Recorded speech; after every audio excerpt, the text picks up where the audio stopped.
After the 13th of March, we had to stop all the games that we had. Oui, on a cessé toute activité parce que, évidemment, à cause du COVID. C'est sûr qu'au début du confinement, c'était plus facile, on avait plus d'options pour continuer notre pratique de basket. Dans le fond, c'était avant l'été.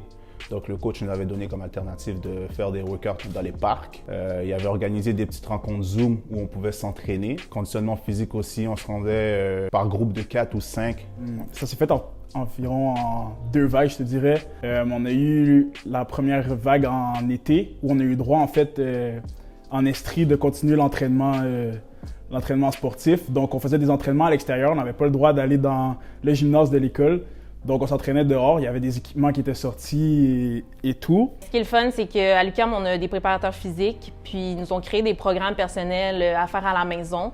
Puis on porte aussi des ceintures cardiaques, fait que les coachs sont capables de voir si on s'entraîne vraiment, puis c'est quoi l'intensité de nos pratiques puis de nos entraînements à la maison. Fait que c'est quand même le fun d'avoir un suivi de la part du staff, là. Avec le basketball, c'est sûr qu'on pouvait pas faire d'entraînement en équipe, mais on a continué, en tout cas dans les dernières semaines, depuis que la zone rouge a été déclarée à Montréal, on a continué d'avoir au moins 2 fois par semaine des entraînements par Zoom, mais des entraînements de musculation, évidemment. Du côté basketball, on a mis ça de côté, puis on se concentre vraiment sur garder la forme physique, puis garder un peu un esprit d'équipe dans ce qu'on fait.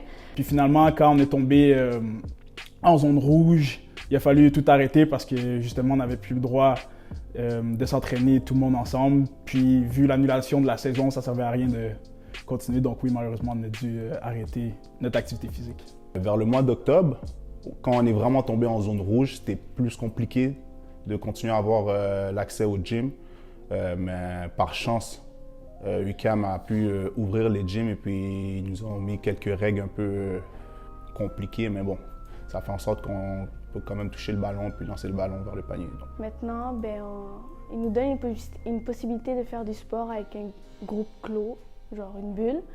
Puis je pense que c'est la seule fois où je vais faire du basket pendant plus de 3 mois.